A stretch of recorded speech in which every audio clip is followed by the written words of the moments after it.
Welcome to the Ladies Kickin' Ass podcast, where we help you ignite your inner badass and create the service business of your dreams. I'm your host, Tanya Wilson, and together we'll dive into inspiring stories and expert coaching to set your journey on fire. Let's dive in.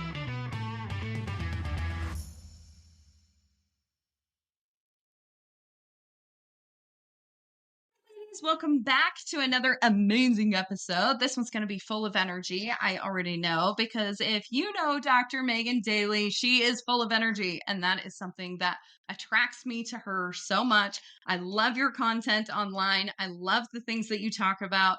This is a woman that talks about the hard shit that sometimes people just don't want to talk about. And that's what we talk about on this podcast. So she's an excellent guest for this. I'm so thankful that she signed up to be on the podcast. So Dr. Megan, thank you so much for being here with us today. And if people don't know who you are yet, give us a brief introduction to who you are outside of your work too, and then why you choose to do what you love. Yeah. Oh my gosh. I am, first off, thank you so much for having me on here. I am so excited to chat today. And yeah, I freaking love talking about the hard things and just asking the hard questions and getting people to dig deep. So, hi everyone. I am Dr. Megan, and I'll give the who I am as a human first. I'm trying to actually really hard get out of the habit of immediately asking people, so what do you do when I first meet them? Versus so what do you do for fun? Which it's actually hilarious to watch how thrown off people get by getting asked something different. Anyways, so I am, if you know Enneagram, I'm an Enneagram 7. I have lots of energy. I like doing all kinds of different things. I am obsessed with snowboarding first and I didn't even start until age 32, I believe, but I am fully obsessed and travel, and I'm debating moving to somewhere cold just to snowboard. And if anyone who knows me knows, one, I'm always cold. Two, I hate being cold. I'm from South Carolina and I've lived in Arizona. That's those temperate climate, that's my jam. But I'm nah, I need to be on a snowboard.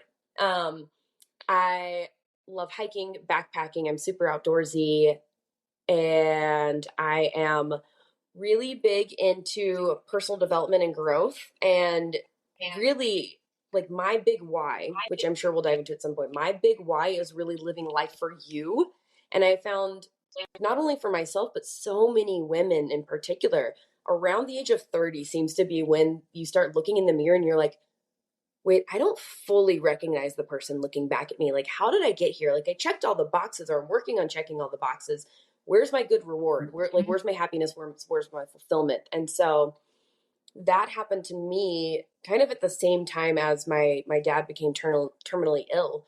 And so it set me off on this path of really finding myself, which led me to leaving my 10-year career as a doctor of physical therapy and really diving deep into what I do now, which is trauma and somatic mindset coaching for females, really the go-getter female who's in a male-dominated industry and doesn't know how to put on the brakes without guilt and just keeps running herself into walls.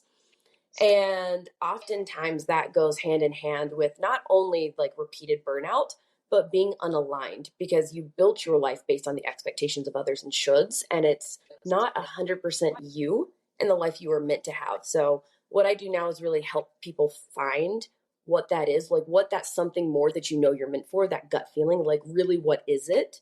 And then break down your limiting beliefs, your blocks, all the things that keep putting you into patterns of burnout, no matter what you do, getting rid of those.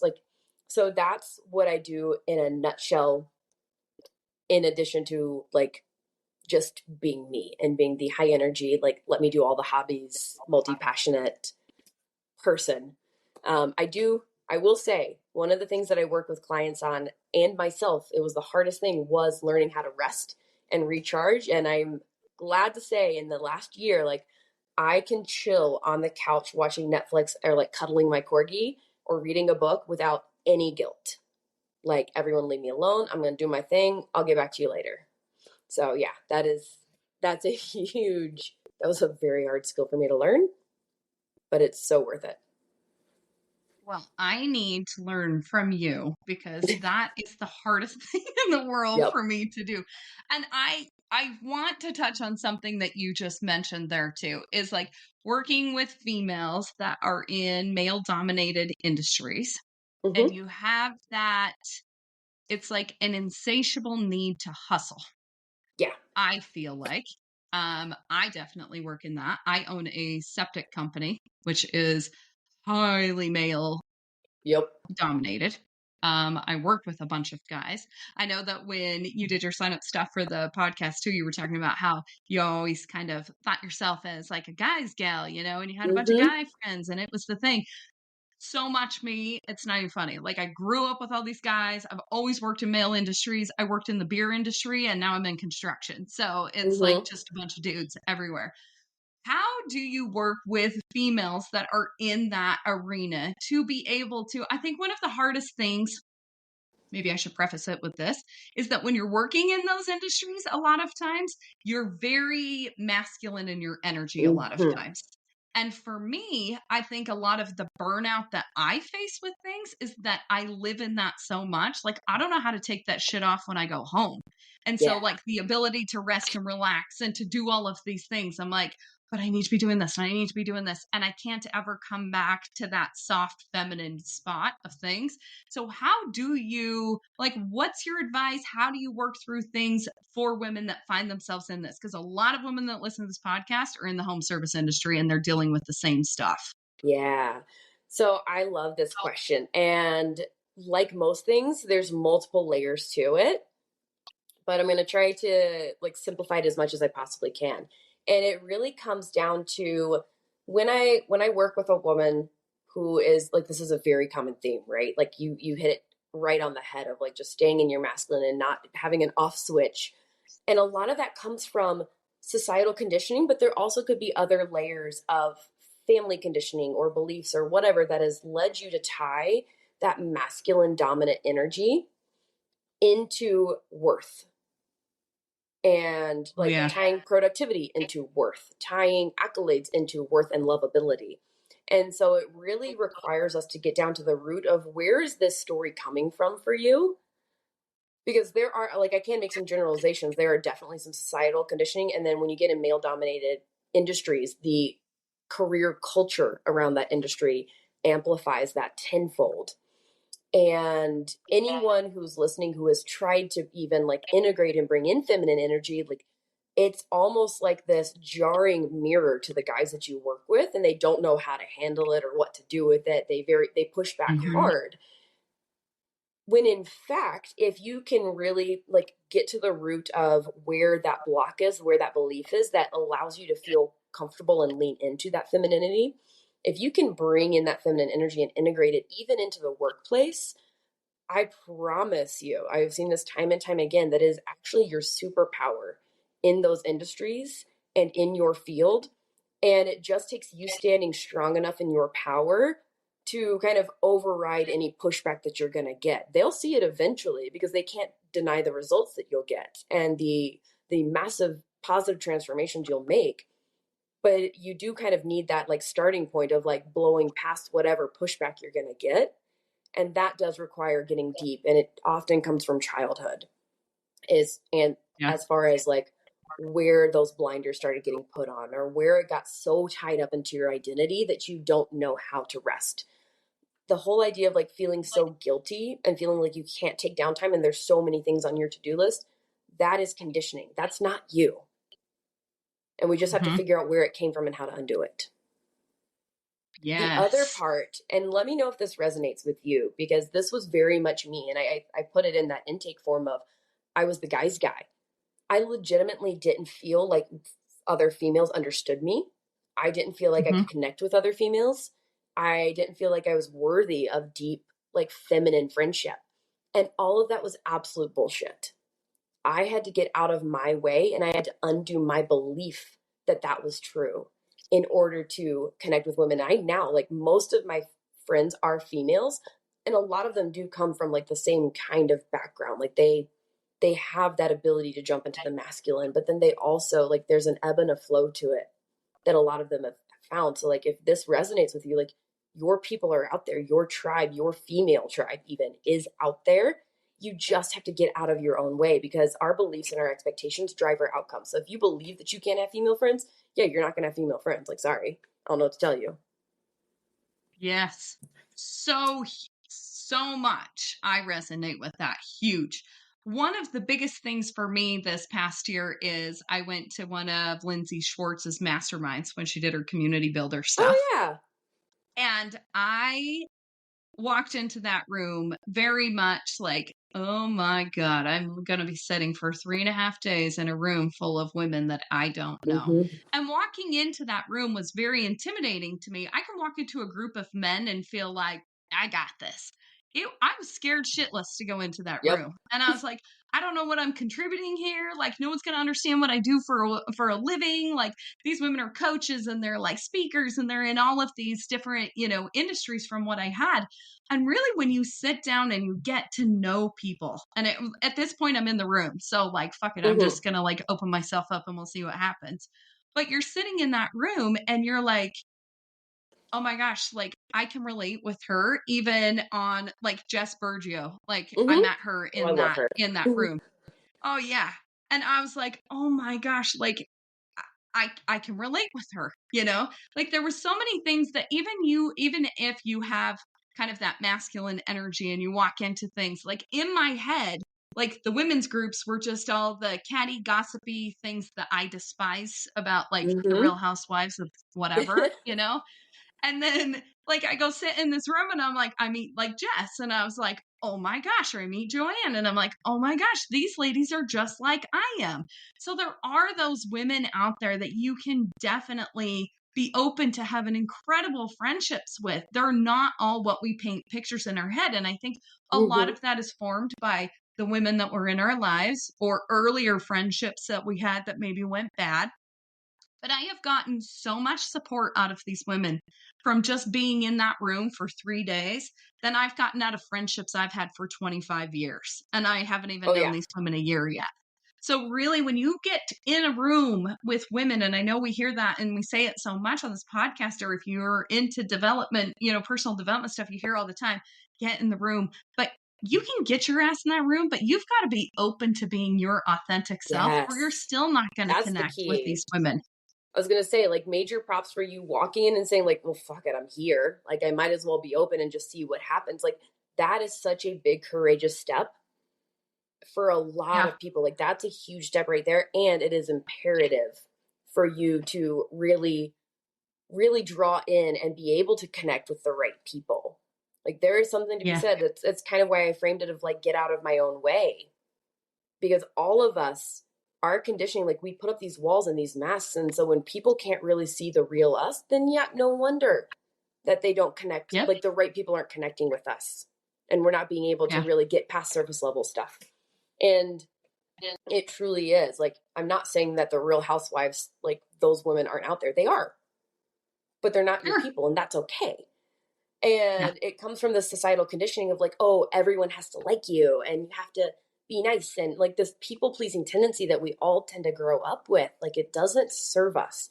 It actually like completely halts our growth and our ability to connect with other people. Absolutely. And you miss that depth that you can go with people if you're Mm-hmm. trying to please and be happy with everyone. Yep. That can go from friendships that you're making with other women in a setting like this, and even into running your business too. Mm-hmm. If you're trying to please everybody, you ain't going anywhere because it's Yeah. impossible to do that for everyone. It's like an overhaul of what is going to be best for everyone, and it might not be everybody's favorite idea, but it's definitely going to help the team grow as a whole. So that is Yep. a huge thing too. Do you see that people, since we're on this topic, people pleasing tendencies tend to hit a burnout level even faster Far than faster. other people? Far faster. And it really comes down to, so there are three main, like if I were to choose like the categories of what's going to put you into burnout, it's not doing nearly enough of the things that are like light you up. Like the person who, like, you have more capacity and you're playing it safe and staying comfortable. You're going to hit burnout because your soul knows that you're not doing what you meant to do. You also could be the person that's burning the candle at both ends. And people pleasers tend to also fall into that category because you're trying to do all the things for everyone, which is scattering you far too in far too many areas that you are destroying yourself before you even get a chance to make forward momentum in where you're meant to. There's more like people that fall under that category. It really could just be like the person that's stuck in the hustle culture grind, no one cares, work harder mentality. That like that category tends to feel guilty for rest, no matter who they are.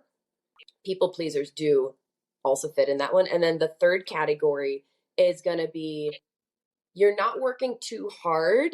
Like it's not the actual like hustle that's causing the burnout, it's the lack of alignment that's causing the burnout. So like that's Mm. the last time that I hit burnout really bad, that was actually me. I had learned all the nervous system regulation tools. I got to a point where I really could truly say that I love myself, and the energy that I had was way better, and all these things. I had the mindset, I had the emotional regulation, and I was trying to stay in a field, in a career path that was no longer aligned with who I was becoming. And it was so I ended up feeling like I was hitting a brick wall until I finally was willing to pivot from that path. So I'm going to circle back to the people pleasers because I want to talk about this a little more. And it really comes down to the typical people pleaser is saying yes to far too much. They're giving their energy away to far too many things. This does a couple different things. One, it turns into like no one can trust your yes now. Yeah. Like that's always been my issue with people pleasers is I can't trust your yes because you won't tell me how you're actually feeling. So I don't know if Mm-hmm. it's really meant for you when I come forward to you with something and you're saying yes to me. And so the person that's listening and they're like, but I need to, like we're coming up on the holidays, right? But I need to get things prepped for the holidays, like the family's coming in and I need to take care of this, and oh, like this person's gonna be upset if I don't have it set this way. So what? Like, first of all, stop putting assumptions and projections on other people. Like, unless you've had a conversation with them, Yeah. people change. Like, and we all do this, right? Like, I'm guilty of it. Like, oh my God, my mom's gonna react this way about this person. Did it? No, she's not. Or I can't guarantee. And even if she does, like that's out of my control. It's not my problem. It's not my responsibility to try to accommodate for it. What Yep. my responsibility is to be able to accommodate for myself, my feelings, my needs, and being able to have control over how I react. That's literally that's all your responsibility is. So as we're going into the holidays, like stop making your to-do list a mile long because of someone else's expectations or the feeling that you should take care of all the things. Absolutely not. That is going to hit you. Like that's why holiday burnout is a thing, is because like that's I think actually as I'm talking, I'm realizing holiday burnout is kind of the perfect example of why people pleasers get hit twice as hard and twice as fast with it. Yeah, it's huge. And as women, we were talking about this before you hit record, like it's coming up to the end of the year. So if you are a high performing person, or some people refer to it as an overachiever, or you're just like, go hustle, that type of shit, you're like, I got to hit my numbers in my business. I got to put up Mm-hmm. 7 Christmas trees and they all have to be color coordinated. I got to get like the mailman and whatever and everybody else a present, and everyone has to feel special. And at the end of the day, you look in the mirror and you're like, I gave up on myself. Yep. Because where in the hell are you squeezing in time anywhere there to take care of yourself? And it is so important that we make that, just like you were saying before, like others can't trust your yes. If you overload yourself for these next couple of months, we got Thanksgiving coming up and then Christmas coming up. And if you're a mom and you're doing all these things for everybody all the time, you can't trust your yes, because the first Mm-hmm. person that you're going to let go of on your schedule or your to-do list, guaranteed, if you're a people pleaser, is yourself. Yep. 100%. There's a Glennon Doyle quote that I love, and it's something along the lines of if you have to choose between disappointing someone else and disappointing yourself, it is your duty in life to disappoint that someone else. It is your goal in life to never have to disappoint yourself. And I think that is just such a powerful example of that is like there's a reason they say put your own oxygen mask on first on the plane, right? Like if you don't have oxygen, like you might save another like but there's tons of people that you can't now because you didn't take care of yourself first. And there's what I want to help is because there are going to be people that are listening who's like, but I can't magically take those off my to-do list. Like I always actually get frustrated with so the number one tip that you often hear is to delegate. And I also want to recognize that there are people who don't have the privilege of being able to just delegate. And Mm-hmm. so here's the tip that I like to give for myself and for others is think of two things when you look at that list. Actually, three. One, is there anything that really doesn't actually need to happen right now? Like if someone who's worked with me knows that when we first start working together, I'm going to challenge you to have no more than 5 things on your to-do list per day. I want you to have 5 big needle movers that actually have to happen that day. Everything else goes on a nice to-do list. Because otherwise you're going to basically be breaking micro promises to you throughout the day. So that's step one, is really dialing in like what actually needs to get done. The second two questions, or the second and third, kind of go together, and it's looking at the list, looking at what needs to get done. How can I make this easier for me? And how can I make it more fun? Mm-hmm. Like, Oh. let's take the example of the, oh my gosh, I have to give gifts for everyone, because I recognize that there are going to be people, like, it does feel good to bring joy to people and to have Mm-hmm. things set up. Like, I've seen the Ring camera set up with the videos of like the Amazon delivery guys like getting pumped about snacks outside. If that like brings you a lot of joy, okay, then maybe that doesn't come off the list, but how can you make it easier and more fun? Is there something that you can buy in bulk that can go for them and the gift, like whatever it is that you have to do? Like, can you go just get one thing, make it really easy? Hell, if you have kids, like make it an interactive activity for them to put together little packages for you. Like, no Yep. one cares what it looks like, for starters. If you're a people pleaser, you get that tends to also go with perfectionism. I don't think the Mm-hmm. reverse is always the true case, but people pleasers also tend to have some perfectionism tendencies. No one gives a damn what the package looks like. The thought matters more. So just focus on the feeling that you're giving and that you're getting in return, and stop worrying so much about it looking perfect. And this is coming from someone who used to like legitimately have a full breakdown if the pecan pie, like pecans got messed up.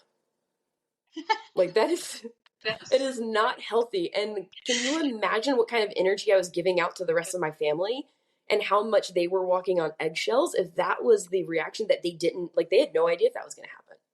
So if you're Yeah. resonating with that, if you freak out about like the little things that at the end of the day don't matter, not only is that not helpful for you, but like, what are you doing to the people around you? That's not what you want to do. So take care of yourself first. Work on those emotional regulation skills.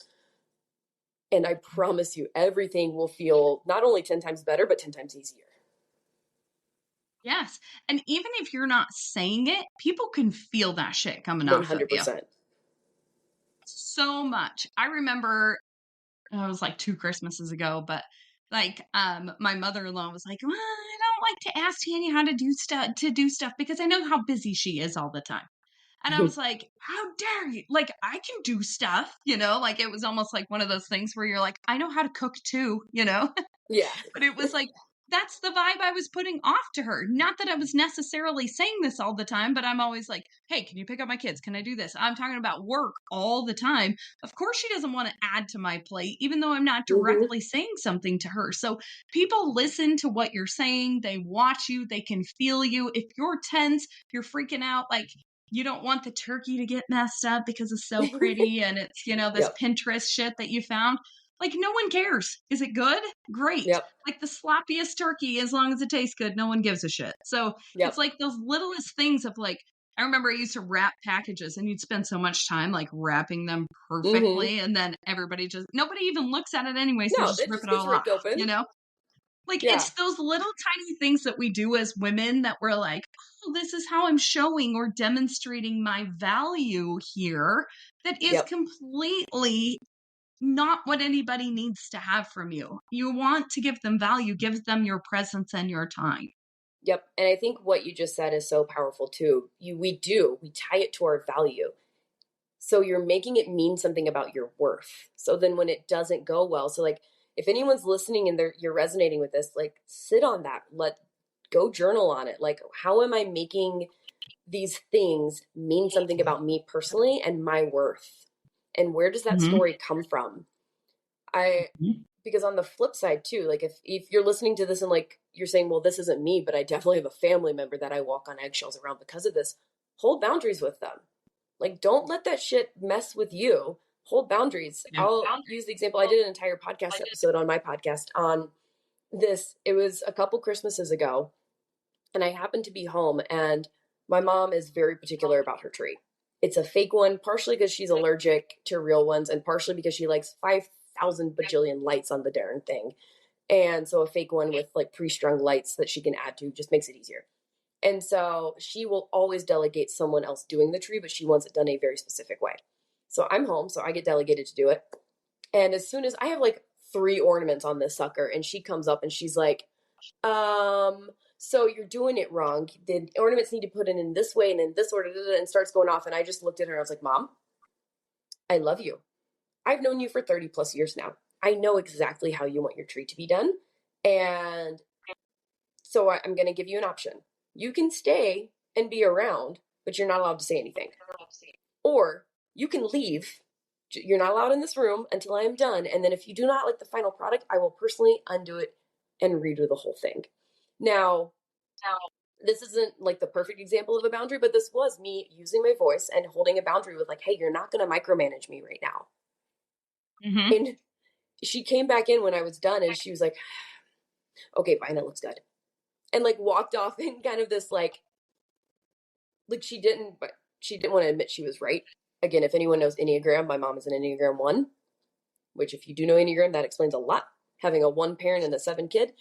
But that's just a great example of a boundary. And this could also look like one of my favorite ones to tell people who work an office job. When you're working at a desk, you're basically a sitting duck for people to interrupt you and have conversations. And people pleasers have a really hard time saying no. So they get stuck in these conversations and they're backed up in work and then they're taking work home and now they can't have time with their kids and it just spirals and snowballs on them. And so having something that can be on your desk that can be an outward visual sign of like, hey, I'm busy, I can't talk right now, is really handy. And here's why. Now, the first key to this is when you pick the object that's going to be on your desk, it could be a Rubik's Cube that's like solved with the red side out. It could be your kid's troll doll that they no longer play with. Like, I don't care what it is, but communicate to your coworkers that like, hey, if you see this on my desk, I'm really busy and I need to get stuff done and I don't have the time to talk. The reason that this is so helpful is now, granted, people are going to forget, especially when it's earlier on and you're just implementing this. But if you communicate clearly, when someone does interrupt you, you don't even have to stop what you're doing. You literally just like point to the doll and they're going to be like, oh, never mind. We're good. I'll catch you later. Yeah. Versus if you don't have any kind of outward sign, they're just going to start chatting with you and then you're going to feel really bad and it's going to be much harder for you to hold that boundary. Having some sort of like external visual thing can really help. I've also heard someone else, I cannot remember who at my time, but they blame things on their values and their purpose. They'll be like, oh, my values say I can't have this conversation right now, which actually that's a great one if someone's bringing up something you don't want to talk about at the holiday table. Like, oh, my priorities don't allow me to do this right now. So that's almost like, even though it's an internal object, it feels better if you're like trying to figure out how to stop being a people pleaser to put the onus on some sort of like thing about you or in you versus just you personally. Yeah. Ooh, I like that. That's something that I think a lot of people can use, especially around the holidays. That was a great example because many times we find, we go to the family's house and people are talking about shit you don't want to talk about, and then I don't want to be rude or, then I think a lot of times that women will find themselves like having conversations that maybe they don't necessarily want to talk about. And then they come Yeah. home and then they beat themselves up I will afterwards straight because up walk I didn't away. say I don't something. care if it's my mother, my brother, I don't care who it is. Yep. I will get up and leave. And it feels really uncomfortable to do it the first couple times, but then people kind of catch on. One, it gives other people permission to hold boundaries. Like there's a lot more boundary holding in my friends, my family, everything once I started doing it. And then the other thing is like they now know and no one takes offense to it. Like if I get up and walk away from the table, guarantee I'm going to have someone being like, so sorry, we'll shut this down. What would you like to talk about? Or something of that nature. Like it's just normal and natural after that first uncomfortable point. Because I promise you, when you start holding boundaries, and a lot of the things that I work with clients on really comes down to, like we talked earlier about breaking through and like figuring out your pattern and being able to get to the root cause. And then the second thing is like, okay, now that you know the change or the growth that you want, what boundaries do you need to have in place in order to actually allow you to accomplish this? Because if you don't have boundaries, yeah, your energy is going to be all over the place because your energy is going to get taken from you without boundaries. Yeah. Your energy, your time, your focus, all of it. So when you're setting these boundaries, you are going to have people push back because there are going to be people in your life who benefited from you not having boundaries. Yep. And it does come down to sometimes like you do have to let go of some people in your life that no matter how much you love, like if they really truly will not respect your boundaries, part of holding a boundary then is actually walking away from that human. Because if you don't, then they learn that you actually don't really care about that boundary and they will overstep it. And there's going to be plenty of people, the ones who are meant for you, who are meant to go along for the ride, will adjust to the new norm and they will respect your boundaries. And honestly, they will love you more for it. And I'll also say this, the ones who do have to leave, good. It doesn't mean it doesn't hurt like hell. It doesn't mean it's easy. But that then frees up that whole like one door closed, a window opens. I know it sounds cliche as all hell, but it's so true. And that also goes for the people in your life. When you have to let go of the people that aren't respecting your boundaries, you will then have space to call in the people that are meant for you. And that's what I had to do to actually like find my tribe of females that I really could connect and be supported and empowered by. Yes. And around the holiday time too, I think a lot of times people just put up with stupid amounts of shit and then they become very like Resentful. almost like If resentful you about don't the hold fact that they boundaries, you stayed are there. asking for resentment. Yeah. So they become resentful about things. And you have to be super clear about that. If you're going somewhere for Thanksgiving or Christmas, and they make you feel like shit the whole time you're there, like make you have to stand up and say something about that. Mm-hmm. Sometimes the hardest things in the world, like I don't personally have a relationship with my parents anymore. And it was something that for years, like it was just turmoil and turmoil and turmoil and bullshit and bullshit. And it was like, they're not going to change now that I have this boundary of what it is. I have to make a decision. I can't even keep my foot in this door whatsoever Yep. because then I'm constantly getting pulled back into the bullshit that I've been trying to escape forever. And although that is a very difficult decision, it's the best thing in the world that I did for myself and also breaking that generational bullshit that my kids now know nothing about because I Yeah. made the decision to not involve them in those things. So even as a woman, if you're a mother, if you're bringing, you're around other little small kids of things like that, you have to make that decision because it's not just for you. It's what Yep. happens to you afterwards that now gets put on everybody else that's around you. So you really got to think Mm-hmm. about that. Many times those boundaries are for more than just you. Yep. I'll say two things. One, there's a quote that I came up with that I say all the time, and it's unconditional love does not equal unconditional tolerance. Boundaries are not unconditional. And the second thing that I'll say is so I had to start holding really strong boundaries with my mom when I started diving into this personal development and kind of realizing how much negative energy and how much I was drained going home. And a lot of that actually centered around assumptions that we were each making about the other one and projections that we were making when we actually finally had a conversation, I started holding boundaries. We now have a beautiful relationship. Like I'm not saying she's like now inner circle of my people, but we have a very understanding of each other. And I now know like Mhm. I can say literally whatever to her and she'll roll with it at this point versus immediately projecting or assuming or pushing back. So the thing, because I feel like a lot of people feel like when they start to hold boundaries, like there's a fear of like, oh my gosh, I'm going to have to let people go. And like, yeah, I'm not going to sugarcoat it. You probably are.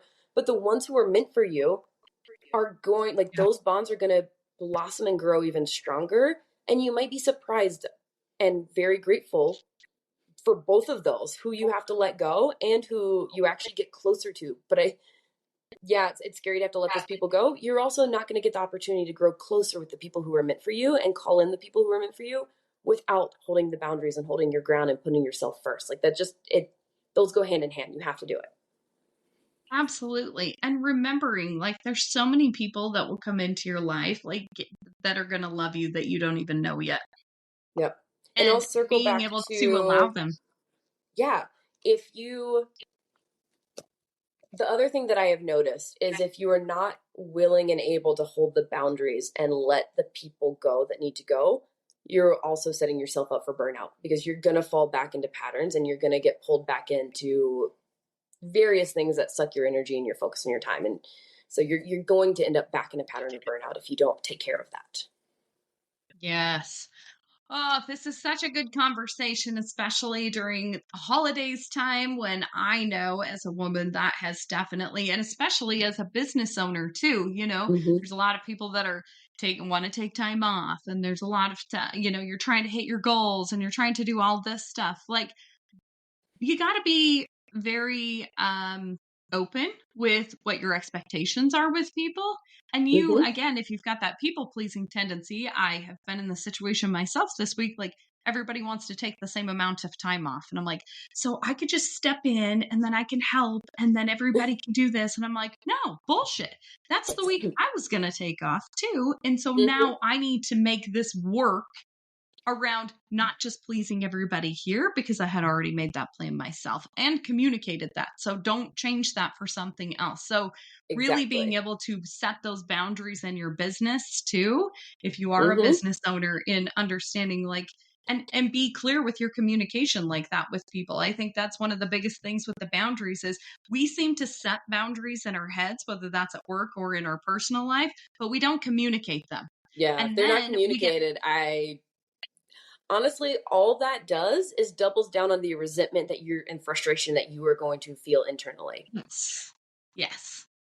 And it's not fair to those people that you didn't communicate it to Yeah, in the first place, to be real honest, clear is like kind. you're super pissed at your husband for something that he's doing that you're like, "Oh, I don't do this anymore," or this irritates the shit out of me, but you don't communicate that, and then you get upset about it and Yep. they just keep doing it, but you haven't talked about it too. So Yeah. it's very important that you communicate those boundaries too. And if you're listening to this podcast, you've got to be somebody that loves personal development, because this is what we talk about all the time on here. And as you are growing and up leveling and doing different things in your life, you have to communicate those things. Because, like you said Mm-hmm. before, there are people that were like, I don't like this new version of you. I like the party, Megan. I Yep. like the party, Tanya. I don't like that you don't like to go out and get drunk on the weekends now. And you're like, that's great. And I understand that. They're And also going to say that there's it's like not seasons. you, quote unquote. I Yes. did an entire podcast episode on this because it kept coming up with clients of mine, and it's called "Holding New Boundaries with Old Friends." Oh, that'll be a good one. We'll tag that one in the show notes, because Yeah. that's going to be a good one to just kind of top all of the conversation that we've had here, because those boundaries are so incredibly important. And whether it's old Mm-hmm. friends or old family members, Yep. even, you can Yeah. still apply it. Because it is. It's tough to communicate them, and also the other thing I'll add to that is like just because you've said it once does not mean it landed. Like give them grace when they forget and slip up. Also give yourself grace when you forget and you slip up. Like that's okay. Have some nervous system regulation tools in your back pocket to just take a step back and just do what's best for you and keep communicating. Like we talked about it a little bit before we hit record on it's very easy to beat ourselves up when we fall back into old patterns or we head towards burnout again or we're not holding a boundary. Remember to give yourself grace. Like you are a human being, you are not a robot. Hmm. And to just remind yourself of like, okay, all right, this is a fresh start. What can I learn from this? And then let's move forward and let it go. Take the lesson, leave the Yeah. rest. Yes. Oh, that's just good advice all the way around. Take the lesson, leave the rest. That's awesome. Megan, thank you so much for this Yeah, conversation. I thank know you. this is going to sit so well with so many people. Even if it makes you uncomfortable, I hope you listen through this whole thing, because sometimes it can be. Sometimes you can be listening to conversations like this. I know when I wasn't ready to draw those boundaries, a conversation like this would have been tough. And I'm like, then I start beating myself up because I think I should have set a boundary, but I haven't. And now I'm resentful and Mm-hmm. blah, blah, blah. Give yourself some damn grace, just like you just said. Like Yeah. you've got to get used to being able to do that. You can't just drop the hatchet and expect everyone to participate, first of all, or for you to be perfect about that. one little thing at a time, one little thing at a time that's making your life better. Please do that, because this conversation is never meant to beat anybody up about what you are doing, what you're not doing, but to bring light to the fact that there are a lot of us that probably need to be setting better standards and boundaries. And if we're not communicating them properly to people and we feel like shit because we feel like Yeah. they're not listening to us, we got to keep communicating it. So, Yeah. And that actually Dr. reminds Megan is, me, I'll shoot you a yeah, freebie link. hey, And it's a PDF, and it's basically a guide on how to start an uncomfortable conversation and how to hold a ooh, boundary. that will be excellent too. So we'll link that too in the show notes so that you guys Ooh. can download that and go through that. I'm going to download that and go through that. And it's different for everybody. You know, you can have I can have uncomfortable conversations with my husband all the time, and then I have to do it with somebody at work, and I like have a panic attack. So, Yeah. you know, it's really like finding your groove in there. It's different for everybody. So Yep. tell us where everybody can find you if they want to follow along. You have to follow her Instagram. It's fantastic. Thank you. And then let's talk about your 180 program that you do too. Yeah. So I'm very active on Instagram, and it's Move on the Daily. Daily is spelled Daley, which is my last name. So it's always me in the DMs. Please hit me up. Would love to chat and connect. And then, yeah, my 180s are like almost sold out for the year. But if you jump in now, so I believe this episode is going to come out like mid December. So if you jump in now before the new year, you can get in before the price increase. And you still, like, I will honor that into the new year as long as you've gone ahead and purchased. And they are launchpad sessions. It is the 180 that you're looking for in life in 180 minutes flat. So as soon as you purchase, you get an intake form. I utilize that intake form to send you pre-work.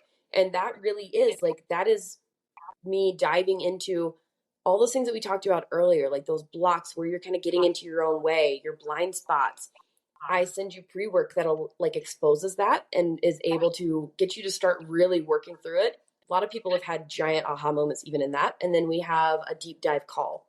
So the pre-work takes about 90 minutes, and then 90 minutes of a deep dive call one-on-one with me. And we go through everything. We'd go through all of your blocks, figure out your path, help you gain clarity on where you want to go next. And I will actually have you taking action on the call. This is where like my masculine plus my feminine comes into play. And it'll be like a really flowy, like the very feminine vibes. And then like we do take action, like legitimately on the call, and help you find a path forward in the trajectory that is meant for you. So circling back to the whole don't live your life for expectations or shoulds, like live the life that's meant for you. And so if you feel like there's got to be something more, or you feel stuck, like this is the thing that will launch you into the life that you actually want to live. Awesome. Everybody could take advantage of that and learn something from that, because that is sometimes you just need to sit down with your thoughts and Yeah. be able to figure out that shit. Sometimes you Yep. think, this isn't a problem for me. And then when you really sit down and start going to work on stuff, it's amazing what you can reveal Yep. when you really are focused on those things. So that's an Yeah. incredible opportunity that I hope everybody takes advantage of for sure. And then definitely Move on the Daily is the podcast, which is incredible. Human on the So daily. we'll link that also in here. So we will definitely hook that up too. Thank you so much for your time today. This was such a great conversation that I know so many people will be able to get so much out of, even if they're just starting or they need to strengthen those boundaries. That is a big thing that we really have to focus on, and be kind to yourself in that Yes. process. But last thing that I love to ask Yeah. everybody at the end of this podcast, because I am writing a book and Ooh. I want to focus on all of these incredible women that are doing incredible things, that just because you're not on a stage or a screen somewhere doesn't mean that you're not kicking ass and doing really cool things. And what the book is based around is how women embrace the phrase and what it means to them in their life. Um, the phrase of ladies kicking ass. So, Megan, what Yeah. does the phrase ladies kicking ass mean to you? Oh, I love this question so much. And what immediately comes to mind is ladies kicking ass to me is a lady who is unapologetically herself and living life for herself. Like she is going after what she wants without really any care for someone else's expectation or projection on her. Like if a woman Mm. that's fully embodied, like that is a powerful as fuck woman, and you can feel that energy. That's someone who's going to change the world and light up everyone around her. Yes. Oh, and there's so many women watching you being able to do that. And I think that's something that comes through with everything that you're doing too, is Oh, that power that is within you to be able to do those things. And it really is a light for other people. So thank you so much thank for being you. here. And thank you for that. It always makes me so emotional because it's so different Like to I'm going to get everybody. And emotional. That it's was thank you. it's so beautiful to see the difference to people. Sometimes it's like, I just learned how to, take a goddamn rest once in a while. Hmm. Sometimes it's like I'm pushing forward. Sometimes I'm leaning just into motherhood. Sometimes I'm leaning into work. And it's so cool to see how women are so incredibly diverse.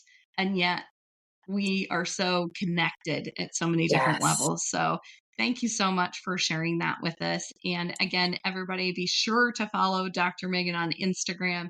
Check out her 180 programs and just definitely stay connected with her. She is a light that you need in your life.